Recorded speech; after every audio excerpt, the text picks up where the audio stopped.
Can folks hear me? Thumbs up. Yes. Okay. Welcome to our the first week of the month. Our webinar on, well, actually not a webinar. It's just an internal conversation around gender and sexuality. First of all, I want to get to know folks in the room. New month means new things. So I would love to have folks say their name if you're comfortable, your name, your pronoun, and let's see, what is your favorite what is your favorite thing to do during the day? Um, I'll go first. Chella, she, they, and my favorite thing to do. I literally just took a long ass shower where I washed everything, so that's real, and it felt so good because it's hot today. So I love showers. Anyone else can go.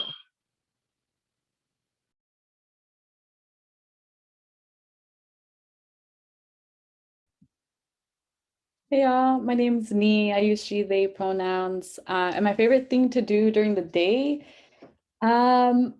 definitely whenever I have a chance to pick some like hierbas or some herbs from the garden that I have. And so like it's always nice to just step out for a little bit and connect with our what I like to say our or like folks say plant sisters.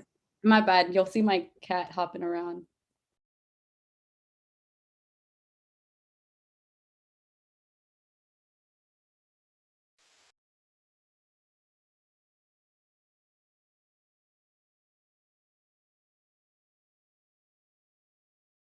I'll hop in. Hey folks, my name is Matthias. I use he, him pronouns. Well, particularly when it's cold, I just love to sit in the sun and just get that warmth and just like bask. So that's what I enjoy doing. I look forward to it. That's me.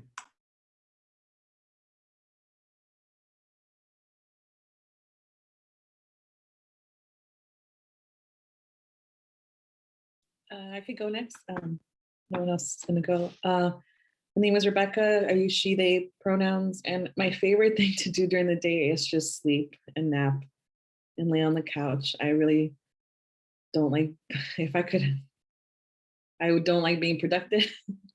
I just like laying. So that would be my favorite thing.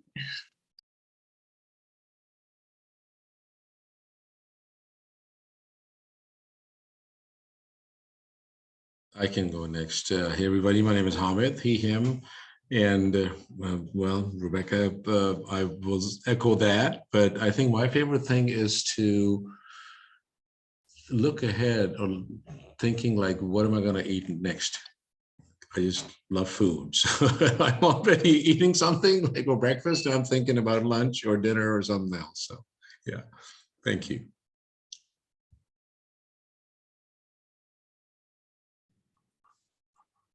Jamie, I use she, her pronouns. I definitely love playing with my dog.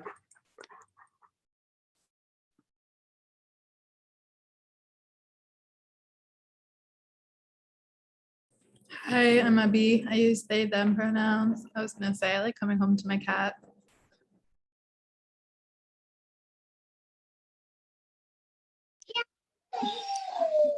Hey y'all, my name is Mariela Saba. She and they pronouns are good, and you all named a lot of my favorite things, and I'll go with napping. I love a nap anytime, any day. I'll pass it to anyone else who would like to still go. Hi, I'm Chantilly. I use they, them pronouns. Was the question like, what do you like to do during the day? Okay, cool. Read books and play my guitar. Nice to see y'all. Hi, everybody. I'm Maxwell. I use he, him pronouns, and a lot of the things others said. I really like to cook very slowly during the day, and if I can take the space and time to take a long walk in the neighborhood, especially if it's sunny and warm. Glad to be here.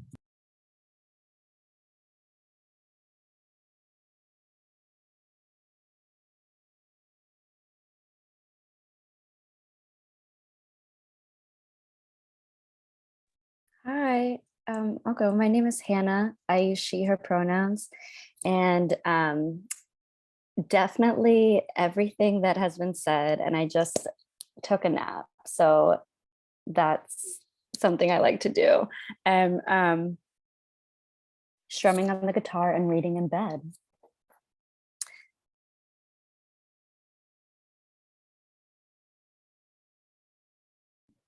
Hi, folks. My name is Tiff. I use they, them pronouns. And one of my favorite things to do is just to go for a walk. If I'm not sure what else I want to do, that's always a good option, just to go outside and clear my head and look around a bit. So yeah, thank you.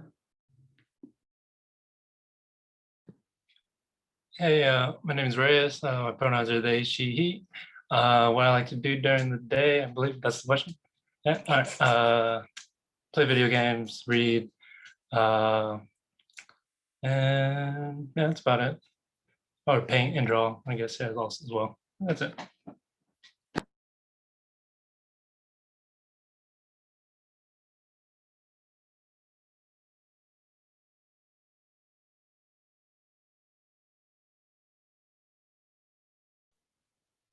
Anyone else?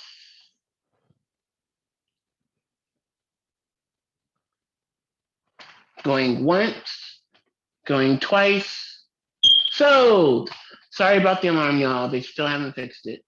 So yeah, what we usually do during our conversations is we actually have a dialogue about things we'd like to see from the group in the future. Um, just to be real about our conversations that we've had. It was me and Maria Saba who would hold space, and we were like every week trying to come up with something is really kind of difficult because Maria Saba has a lot of things on their plate, and so do I.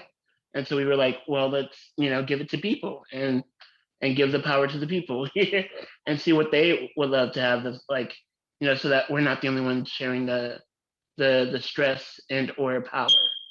Um, like I said, sorry about the alarm, y'all. So yeah, just to be completely honest, but yeah, how um um how have y'all been liking the webinar so far when it comes to gender and sexuality? The last at least the last 2 or 3 we've had,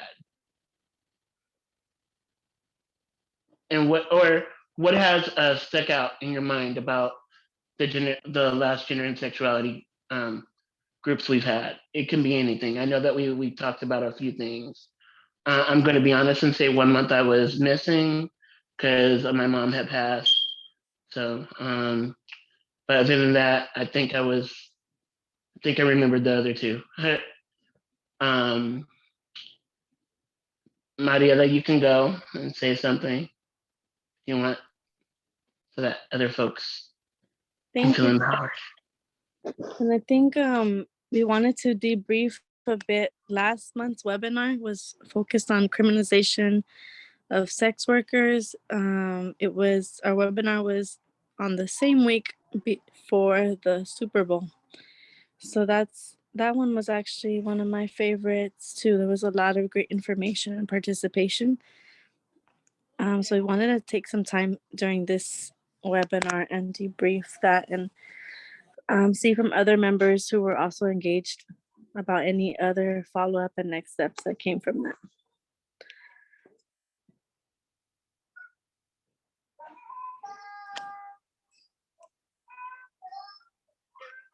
Yeah, I can go with some of the the debrief. For folks, I'm not sure if everyone here was present during the last webinar last month, but we were able to get as well community folks to come and speak. So we did have US pros as well as folks from No Olympics came to the webinar as well. And so they were speaking a little bit about the work that they were doing and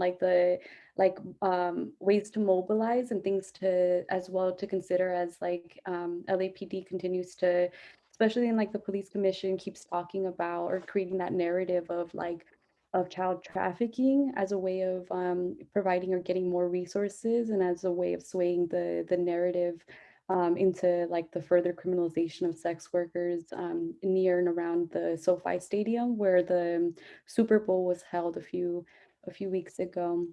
And so the conversation was really, it was dope. It was dope to like hear about like the work that folks have been doing, but also like to be in space where we also are talking about like the dangers that comes from those narratives as well, and like how like it doesn't help like child trafficking. It doesn't help like the folks that like are like that the shit that happens every single day and the violence that goes on every day. It doesn't help sex workers. It doesn't help like folks in our community and the needs that our community require. And so like it's really dope to be in spaces where you're like able to kind of struggle through those like what we're constantly being told, like what we learn or sometimes have to unlearn about those kind of those very fucked up narratives of like of control and what we have. And so we did have them speak out. I know that there was also an event that No Olympics had and that some of our folks also spoke at. So I'm not sure if folks would want to maybe debrief a little bit about that specific that action that took place. But we did also think about like other next steps that we can do, which is like how can we get more information as well? Like how can we dismantle those narratives of like how they're promoting or saying like, oh, we arrested like this amount of people in this neighborhood, but we know like the majority of is targeted is sex workers. And so like that whole phony narrative, it just, even with their own documents, it starts to tell a more like the fact that they are here to like with the intent to cause harm, and that is very it's embedded in their structures. I'm not sure if anyone would want to maybe speak about the event with No Olympics, but if not, we can also talk about like some of the next steps and the PRAs that we were considering, as well as some of the popular education tools that we are thinking about like mobilizing as well to reclaim those narratives from LAPD and from the police state. One of the next steps that is already sort of moving forward is that we will be meeting up with the U.S. pros. If people don't know, that's the U.S. Prostitutes Collective. They are based out of the Bay Area and also in the East Coast. So before the Super Bowl, we had decided that what are some of the ways we need to better understand and do our own further investigation as to how the structure is set up. Because these are like, and particularly, and one of the, because it's also helps us in understanding how this is going to move towards 2028 when the Olympics are going to be happening. So Super Bowl and such events are held under this special status, which is called NSSE, which is National Special Security Event. Which basically means that these then events become a federalized, so Department of Homeland Security, the FBI, the U.S. Attorney's Office, and various other agencies, both local, regional, and national. It becomes a multi-agency operation. So for us, so what we are going to do is to now probably meeting with them in about 2 weeks. But really hearing it from people who are impacted. I think there were 500 arrests or something that probably happened around the sweeps around the Super Bowl of sex workers. So what one thing we want to do is to file extensive public records. To these agencies, that's been something that the coalition has been doing for various things, which has helped us in kind of just getting, and of course they try to not to give those documents. We've also sued agencies as well for these documents successfully, and we've gotten those. So that'll help us in kind of helping understand the way they sort of create the whole infrastructure and how these communications happen, what sort of operations are taking place, what kind of various sort of tactical things that are used, and what is the long-term impact of that. So that's in the works as well. And I think for the event, Matios was speaking at the event. Yeah, I can give a quick update. Yeah, so it was a great event held by No Olympics in front of the convention center there. And this was just at the beginning of Super Bowl weekend. So this was the Friday. And we definitely made our presence known. We had some great speakers. Meraki was there from Baji to speak on how this affects immigrants. Folks were speaking on how this affects street vendors along with sex workers. But one thing that was palatable was the clear interagency collaboration over there. We saw folks with DHS logos on their shirts walking around. Like there was a clear federal presence, and it really just looks like they pulled all the stops to try to incriminate people as best as they can. And folks were amplifying that. So it was a strong showing, and it was educational. We had materials that we were handing out too.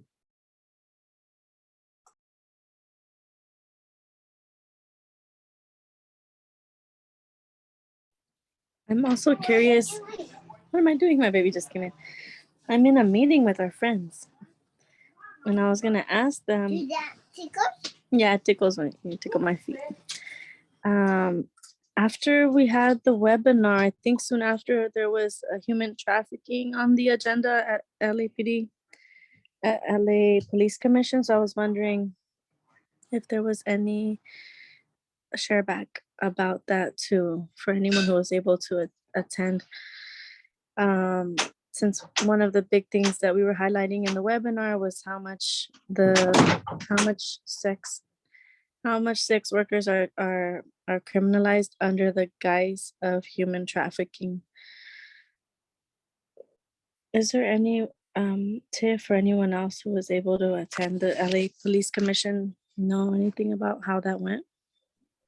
Yeah, thanks for that, Mariela. And I don't remember everything, and I wish I'd pulled up my notes from that, but I do remember a few things. So some of the debrief that they shared, as Hamid mentioned, they did talk about how many people were arrested.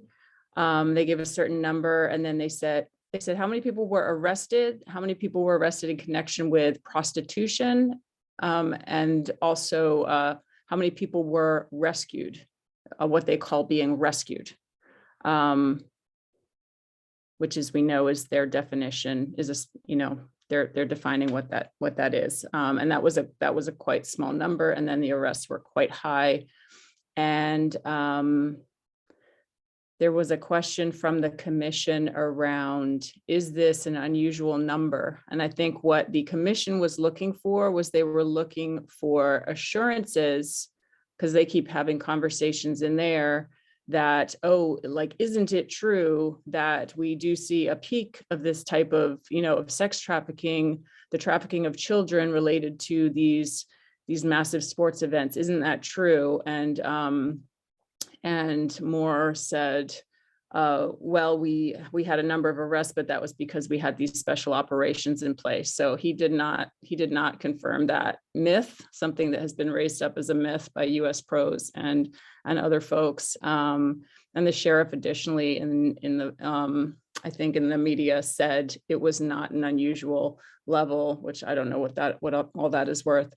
But I'll just add that they continue to give us insights into how folks are being surveilled and tracked. And I think that's something that we have an opportunity to learn more about. And that's something that we've been talking about in one of our working groups, the mapping group. For instance, we know that, and they've talked about how they use Celebrate technology, which is like something that essentially they talk about, like when someone, because they talked about, I think they refer to them as catch and release when they arrest people and then let them go. So essentially, I'm assuming they're booking them and letting them go. When they're booking them, they're also getting the information from their cell phones using this Celebrate technology. So it takes all their contact information, which we assume they're then able to map people's relationships and put that information into databases. And then also at the time that they're booked, they're going to be gathering people's their fingerprints and their information. So yeah, so when they're describing how they're arresting people and letting them go, they're of course gathering information from folks at the time. So again, we have an opportunity to learn more about that. So those were a couple of the things. Yeah, and then they continue to just talk about this in different ways and to be very clear that their definition of sex trafficking is anyone who is engaging in sex work. That is there, that they're saying that is against their will and that they need to be rescued by police, which Yeah, just a lot of, yeah, just a lot in that. So yeah, I don't know if anyone else who was present has anything to update, or if anyone has any questions as well.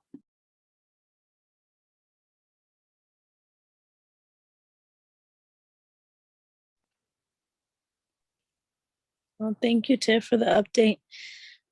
I think that's a good segue into maybe revisiting our popular education tools, or how we're going to respond in terms of busting myths and shifting the narrative.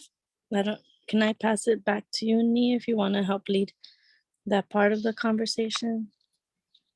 Yeah, definitely. So in the mapping groups, we kind of started talking or identifying like different things that we would want to like not demystify, but like to talk or take back that narrative. So one of the things that Kim, who was part of the working group as well, they had identified like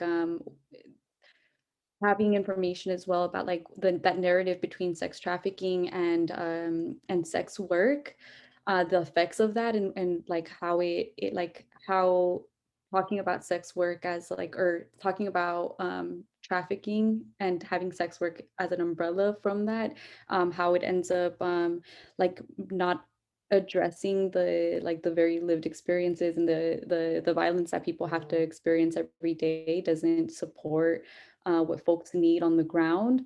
And so like that was one thing that was identified as well, looking at the technologies as well, how like LAPD, like what specific operations LAPD has that they're targeting. So they talk a lot about like the like sting operations as well as like getting more information on the vice squads. And so like trying to piece together as well, like we know what LAPD is saying, but like looking now into like what information can we get as well? How can we like talk about like these are the amount of resources that's being utilized to like to continue criminalizing folks, and like the like being able to show like the ways in which technology as well is playing a role in the different agencies that also support that. And so part of it, like in the police commission, when they were like starting to bring this up as well, they made it a point as well to invite folks from different agencies. So there was a lot of organizations that specifically like nonprofits that deal with or like specifically work with like children that have been trafficked. And so some of those that were part of those conversations included the Journey Out, which is a nonprofit, and specifically they have a prostitution diversion program. So they also spoke, as well as the Saving Innocence. And so like even like looking at those relationships as well between like nonprofits and like the ways in which they like are oftentimes bidding for police and are being pulled as well, and happily provide those narratives to say like, oh, we need more cops and these are like these experiences, but we know that like even within and Tiff kind of pointed this out as well, like looking into like the history of some of those nonprofits as well, have a history of themselves of like having a like a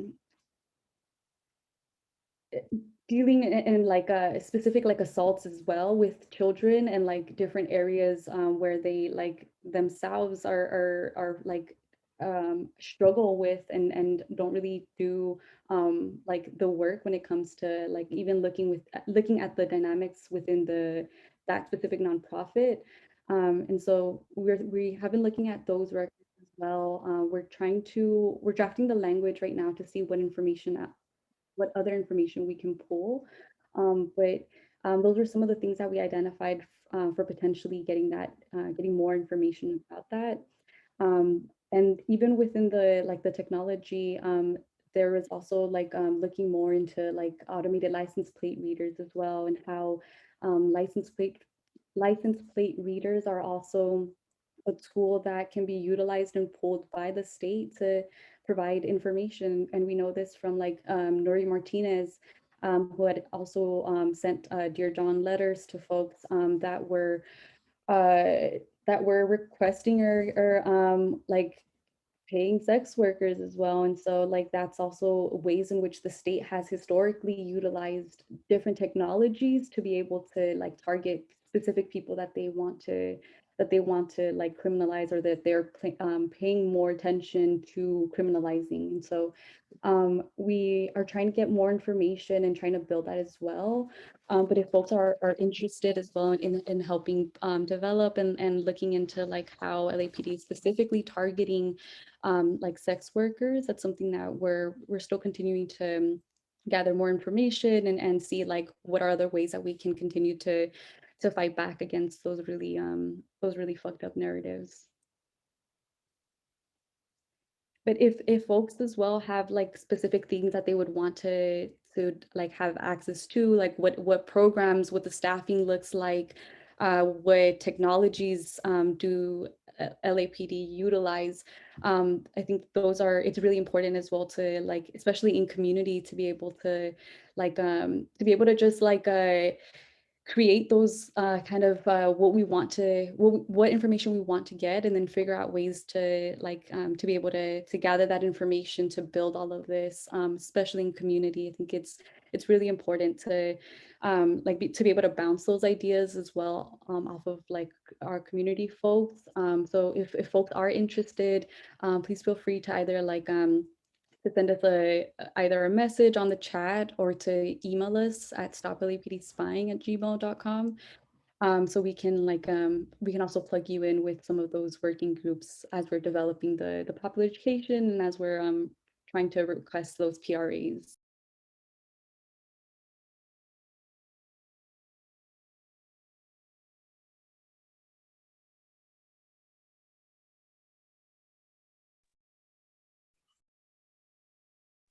Thank you, Neat. I'm just wondering if anyone has any questions, feedback, suggestions for the popular education tools.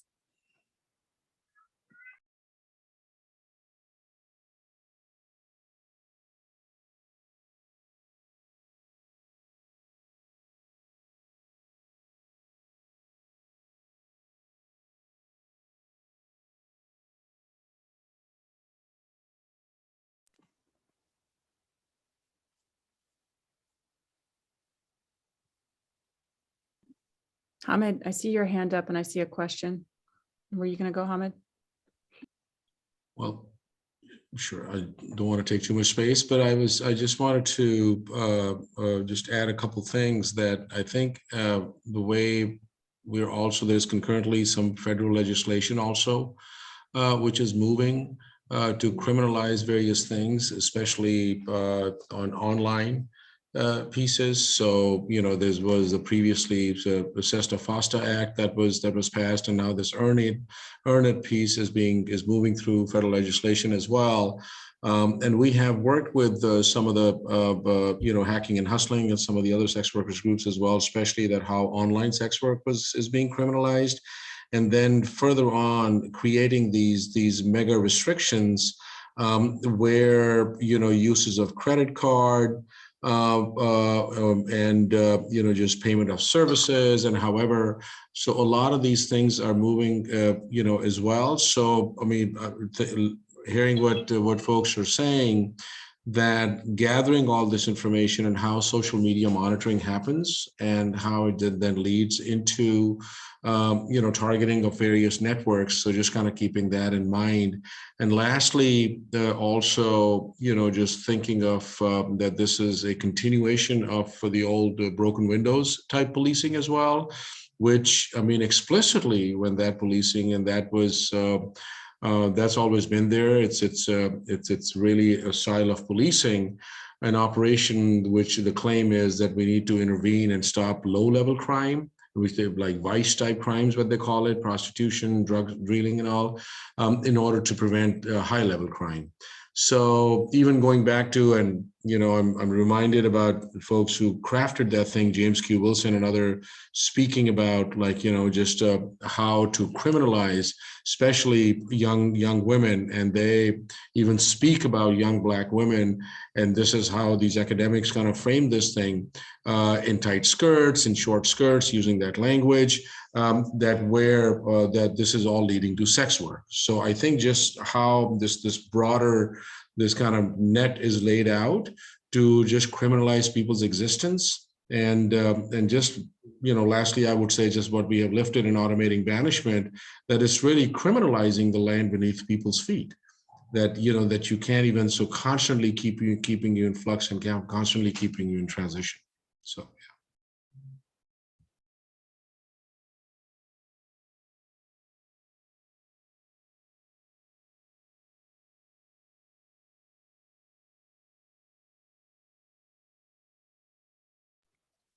And there's also a question on the chat around the pop education tools and if there's a working group. So I'm not sure if there's one for this yet or if there's a general pop ed working group for the coalition. Does anyone have that information? It was Hannah who asked. Yeah, I can answer that. We do have a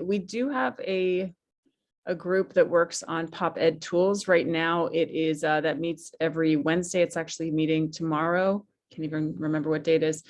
It's meeting tomorrow at 5 o'clock, I believe. However, that group right now, however, and maybe and Mamta is actually here, who is facilitating that group.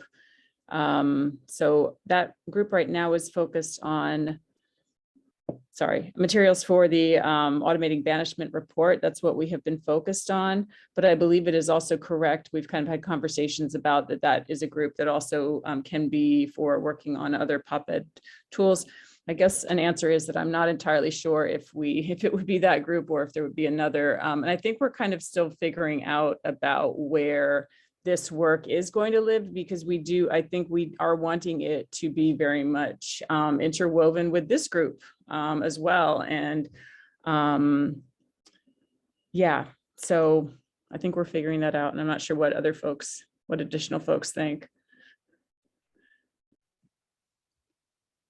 Yeah, just echoing what you said, Tiff. We're still trying to figure out where we don't have a specific meeting date, but if folks are interested, yeah, I think we can always do a group, an email with all the folks that would be interested in working on this popular education pieces, so that way we can coordinate a time to meet with all of our times. So I don't know if we have your email, Hannah, but if you could drop it as well on the. Perfect. Okay, and then we can for anyone as well who's interested, we can also set up an email following up, and that way we can coordinate that.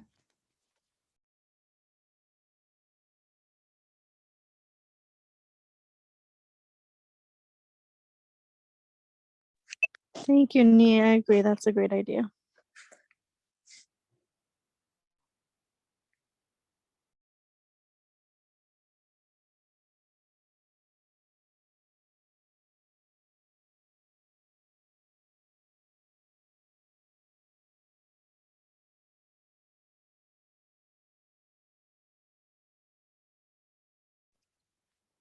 Thanks, y'all, for sharing your emails and being open to collaborate on this. I'm wondering if there isn't anything else on the debrief and those next steps. Maybe we could think about next month's webinar and get folks' input on what we should talk about for our next session, and we could get organizing on it. Is that cool, folks?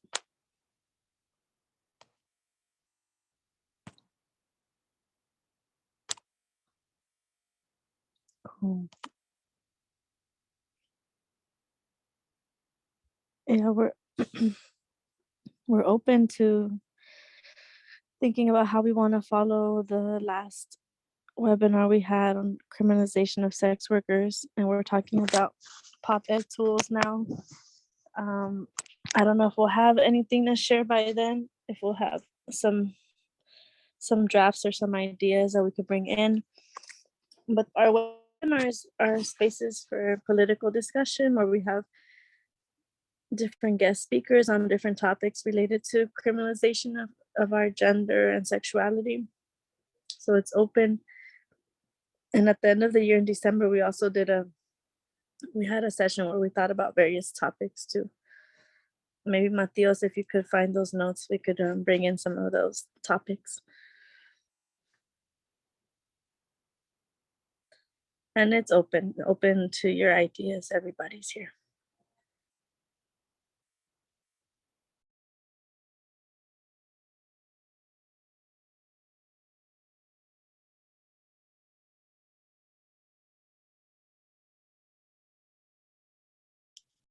I wanted to, is there space for me to kind of have an idea? Is that okay? Of course, yes. I don't know if maybe next, it's just I think my second time barely in this group, but I just would like in the future, or like maybe explore a discussion between like fatness and gender and like anti-Blackness, and like a conversation like that, maybe like centering a lot of the topics that Deshaun Harrison covered in their book, Belly of the Beast, The Politics of Anti-Fatness as Anti-Blackness. They wrote a book recently about those like intersectionalities and like how fatness sometimes functions as its own gender and how it's policed and things like that. So I don't know, just throwing it out there. Welcome, Rebecca, and thank you so much for suggesting it. I think it's a great idea, and we could help co-organize it with you if you'd like to play a role in it as well. You're very welcome to, or you can just suggest the idea and see where some of us take it to. Any other ideas? And depending on what other ideas come up, we could figure out how to organize them. And we do webinars every other month for gender and sexuality. So we're talking about April here, April and June. I had a question too, or I'm not quite sure if it's been covered before, but also like how body hair affects and like the criminalization of body hair, how, you know, especially like the way that I was reading into it, it's more of so, oh, you're a lesbian and therefore you're heavily criminalized, especially for Black women. Like I was looking into like Black women who decide to grow out their hair tend to fear for their safety. So there could be something around that if possible.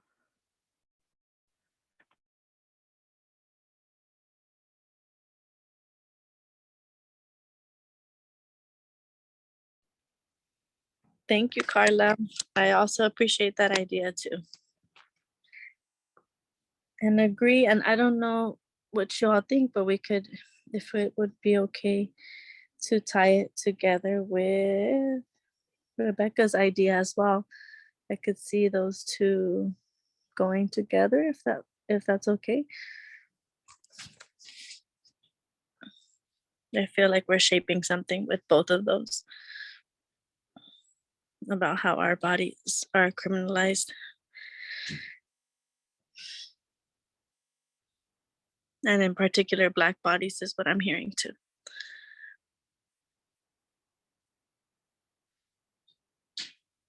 Does this inspire other ideas? Anyone want to add on to this? This is my first meeting, so if this is something y'all have already done, my bad. But I don't know if y'all have done anything on like specifically how like trans people are criminalized and brutalized by like the criminal or the prison industrial complex, like along the lines of like Captive Genders, that book, or that kind of thing, or if that would like fit as an idea for what's happening here. Yeah, it definitely fits. And yes, we have, and we can always keep building on the topic of criminalization of trans communities. No, my little almost 2-year-old is saying knock knock on the door. Yeah, we've worked with other folks too, with those topics. We were especially working with folks in Colombia who are trans communities organizing out there around policing. And we could always revisit with them as well, and other folks out here. I don't know if Chela, you want to add on this topic in particular, or anyone else who was part of those past sessions.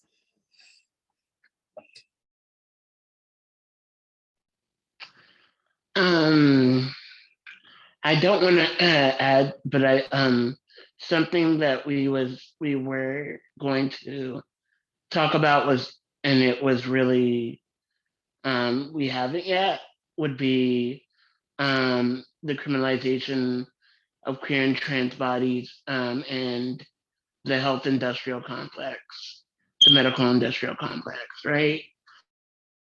I was just texting with Jamie, so that's what made me think about it. So healthcare and like access, and also like just who gets what depending on what their body is looking like. You know what I mean? But yeah.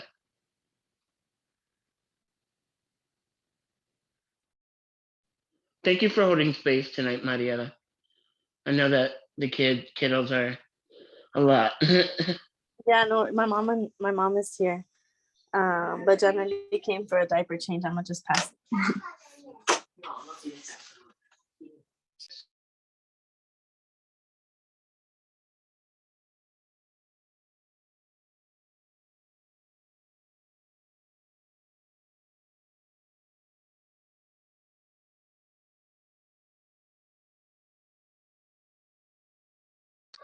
I gave her the diaper, but she wants to put it on a doll instead.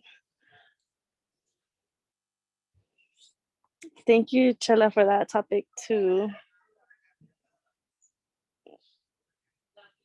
Yeah, also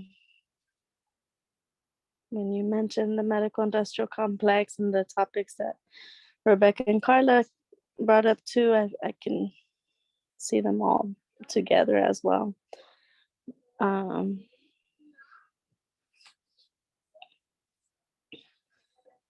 And Rebecca and Carla, or anyone else, if you have suggestions for speakers, or if you would like to take on a portion of that meeting and present as well, or reference some, I think both of you referenced some books too. Maybe think, we could do some reading ahead of time and bring some excerpts to the webinar,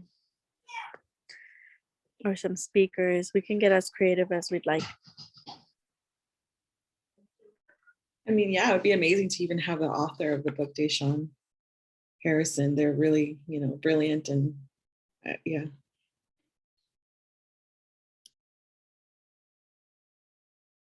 Yeah, that'd be great. I haven't read this book. It sounds amazing, and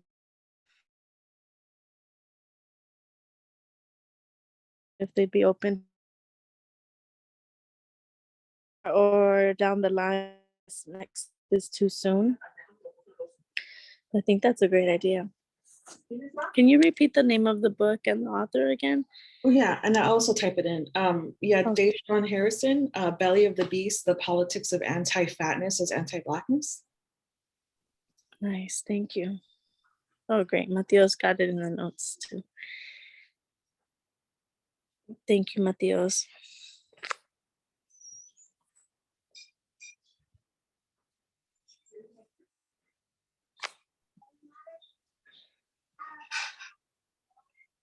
If you would like for us to help reach out to the author, or you want to be included in that,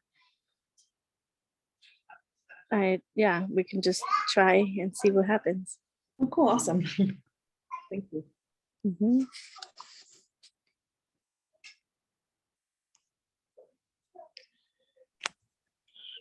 Um, sweet. Thank you for the info. Nice. I got that podcast episode. Great. We could look at that. Anything else that this is inspiring? Anything folks want to build on? And then as a committee, we could help put something together.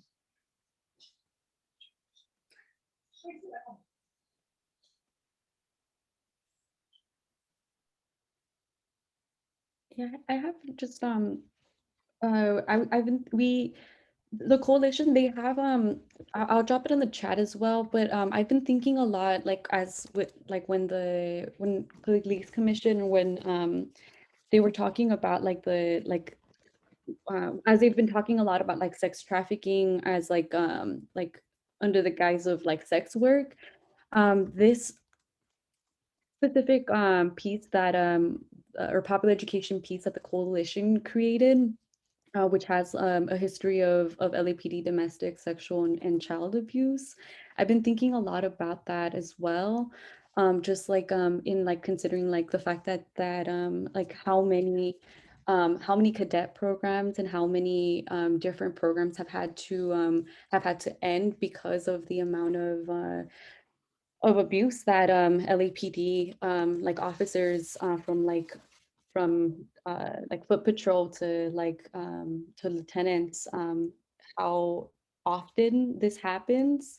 And I don't know, I've been thinking a lot about like even looking at like the past year, like as things are going on, like knowing that a lot oftentimes they go like they retire early, or like a lot of the so-called consequences aren't really consequences. It's just hidden under like the bureaucracy of the police state. So I've been thinking a lot about like what that might look like to like continue working on like looking at how this often this happens within like like throughout the years, but also more recently. So I don't know, it might be a good thing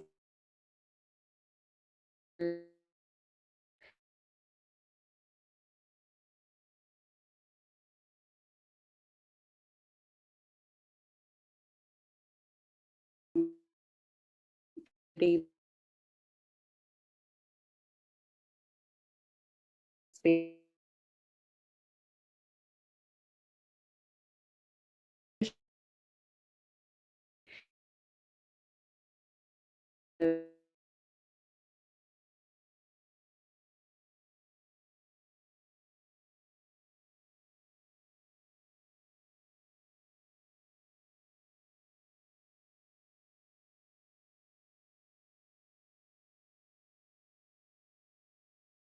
we see you, Nee.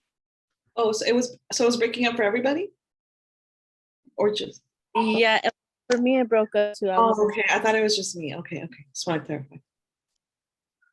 I was hearing Uni on Coalition's past work on exposing LAPD's history of sexual violence and domestic violence. Definitely important. Yeah, I don't think that gets exposed enough, and in relation to what we're talking about, to be really important to bring it back.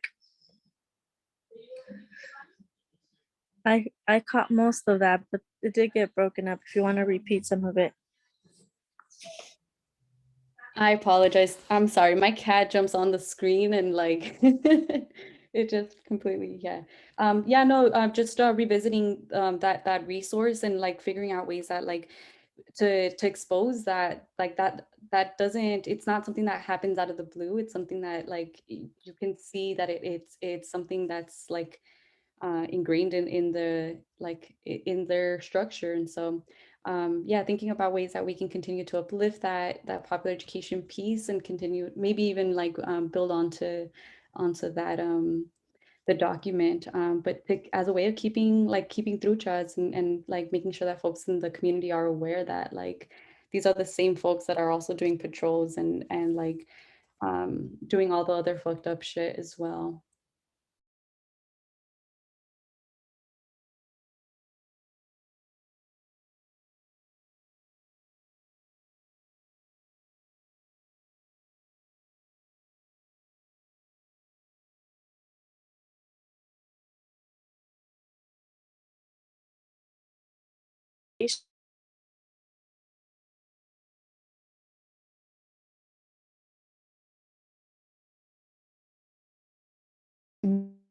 So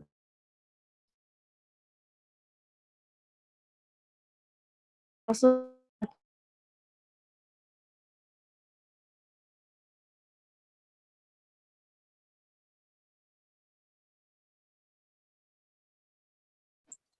okay, I feel like I got cut off for a little bit. Yeah, I missed what you said completely.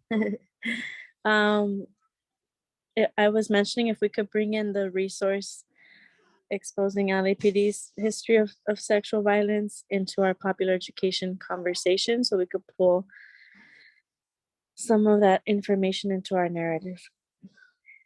And then the other, I was wondering if Mateos, on the notes, you're catching a lot of those resources so that we could reference them again.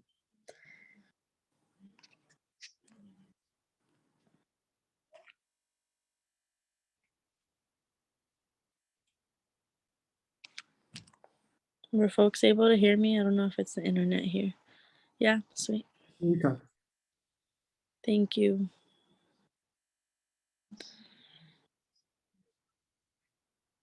Awesome. Any other next steps? Anything else?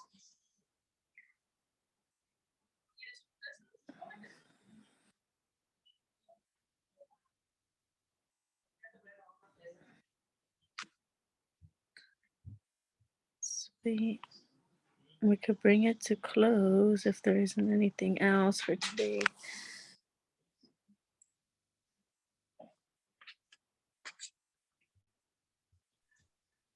I think just to quickly add, maybe one of the things in building on the timeline also is that now LAPD is constantly now speaking about community policing. I mean, this is the way they are masking their operations. This is the language that they are using. This is where they have created a whole new bureau, community safety partnerships, which means that building relationships in the community, offering safe passages to youth, to whether as they're going to schools, to prevent them from gang assaults and all of this language. So I think we have to really kind of lift this thing, the history of their violence against young people, the history of sexual assaults, and where they keep on recruiting cadets. But now, that whole expansion of community policing in building trust in the community and relationship with the community, playing basketball with youth and various other things.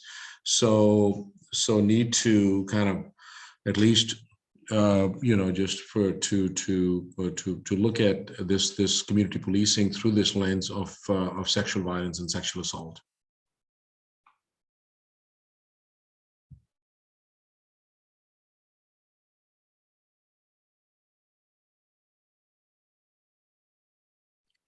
Thank you for adding that, Hamid. Another thing, and I know we kind of touched on it a little bit, is co-optation, right? Like just thinking of like even LAPD's like victim fund that like they still have, whereas like someone is a victim of a crime, they can go to them and get money.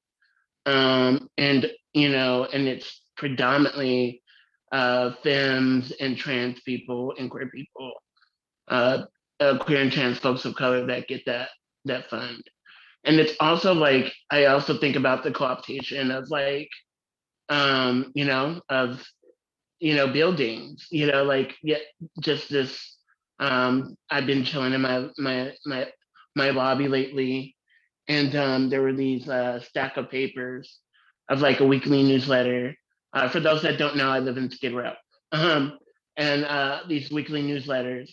And on the very first page is, "Hi, I'm back," and it's Officer Dion Joseph. So like just thinking of like co-optation and like the relationships that they're still trying to build and that they're trying to keep going with apartment buildings, but also like people, you know? Yeah.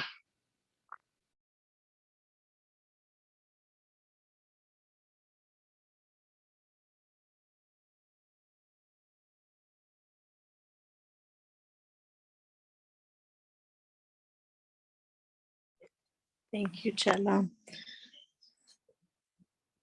I'm wondering how we could bring it all together into our next webinar next month. And if there's any other folks here who would like to help organize it, the space is open.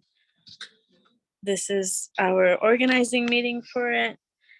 And then, yeah, next month is a webinar, followed by another internal meeting the following month in May.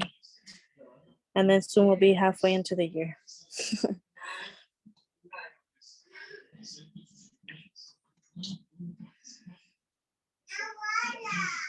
And thanks for signing up for the pop ed work, folks. And if there's anything else on the tip of your tongue or any questions, comments, ideas, pushback, suggestions, etc., it's open.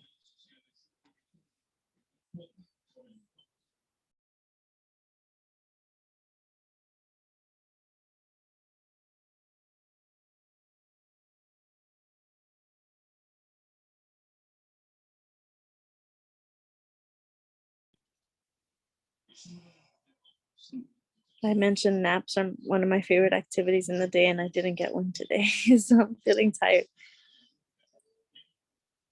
But I'm wondering if there's anything else, there's space for it.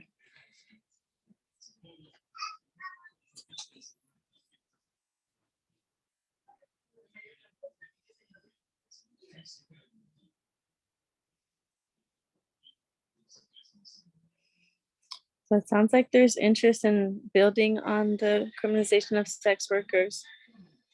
And then bringing in topics around criminalization of fatness or different forms, or I also heard like body hair or just different forms of existing, and especially related to our Black siblings' bodies. That's what I captured was one of the newer ideas, and bringing that in. And then folks also named continuing our conversations on criminalization of our trans siblings' bodies as well.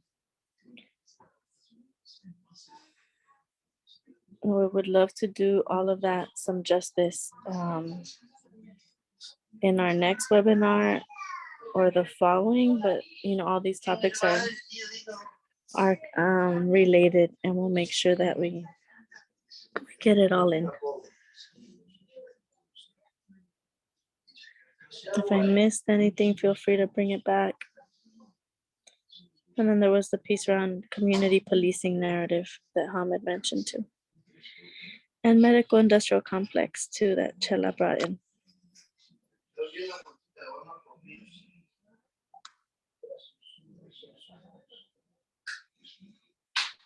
Cool, thank you, Carla.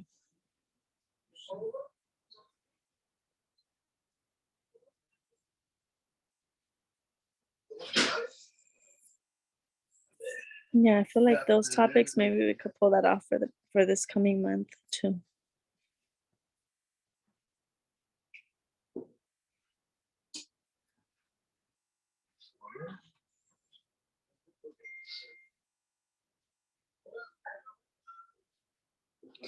If folks have suggestions for speakers that you would like for us to invite, please let us know too.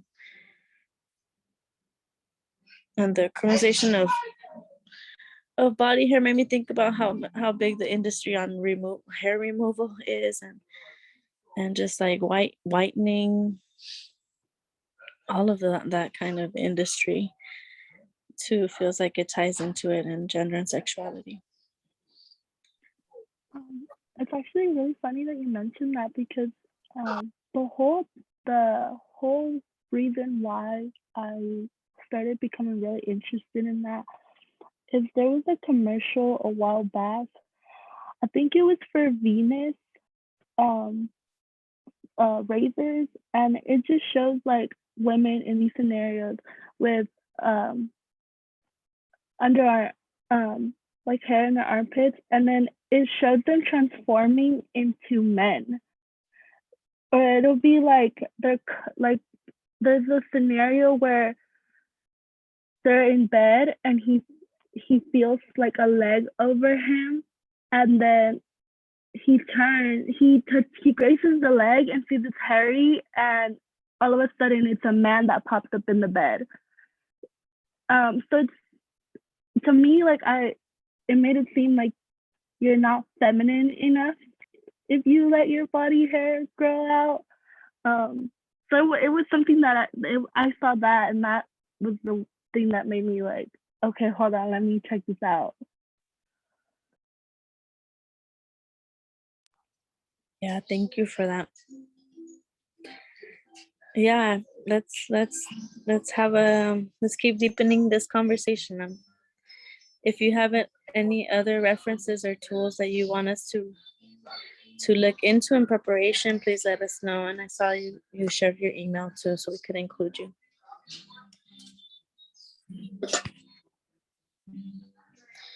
Oh yeah, did you name a book as well? Tiff and I both wondering. I think you did. No, but I did read a book. I just have to go back to find the name on it. Sounds good, Carla. Thank you.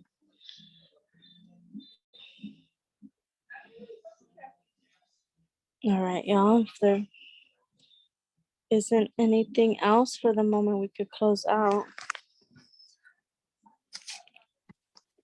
Oh, sorry. Sorry, sorry to keep you. Yeah. One last thing, I just wanted to like let folks know. I know that I'm not sure, Chela, if you want to speak a little bit about Friday's action, but there is in honor of Chela's birthday, we are putting together self-defense kits, and so we're hoping for Friday to distribute them out, and it's going to be held at LA Can. I believe it's 838 on 6th Street. But we can also share folks information as well. But we are going to be distributing out the self-defense kits to femmes in the round the block. And so I'm not sure, Chela, if you would want to speak a little bit about that, but that's happening on Friday if folks are able to join us. It will be out in open space. But that is, it's going to be happening on Friday from, I believe it's March 4th from 7 to 10 p.m.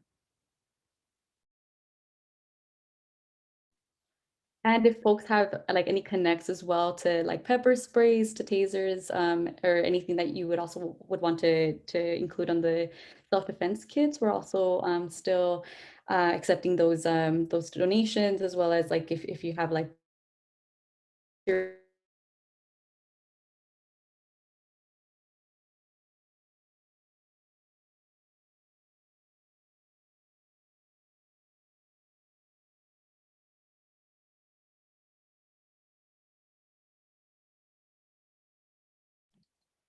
It's getting cut off on my end. Yeah, we see you back, Nee. You were just letting us know what some of the asks were. I think if folks had any donations, I think was the last thing you said, associated with the event. Does that make sense? I apologize. Tiff, you broke off a little. I think it's my connection. My bad. Yeah. Sorry, y'all. So in honor of Chela's birthday, we are putting together a self-defense kits that we're hoping to distribute out by Friday. That's gonna happen at our home base at LA Can, the Los Angeles Community Action Network. But that's Friday, March 4th from 7 to 10. And the address is 838 East 6th Street in Los Angeles. But if you would want to get more information, we also just posted the flyer as well, which you can find on Instagram as well as on Twitter at our Stop LAPD Spying account. And it's going to be a show. We're going to be distributing at LA Can. Then we're marching to the police station on Maple and taking over that street. If y'all don't know me, I do takeovers with my all queer, all trans band. And we have a few, performers lined up so far, and it's all trans and queer of color. And we're gonna take over that police station right outside. So, you know, um, come through. It is outside. I just checked the weather. It's gonna be warm but cloudy. So be prepared if there's some rain. But yeah, I'm excited. I'm really excited. Um, Thank you. If you have any questions, feel free to hit us up, hit me up, all that good stuff.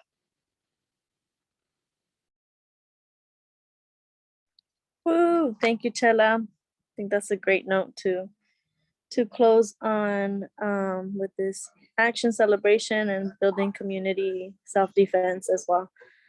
And yeah, I just can't miss seeing folks in person. Really appreciate seeing you all through here. You know, it allows a lot of us to come together as well. And if you're able to and feel healthy and safe enough to come out to the streets, we'll be there on Friday.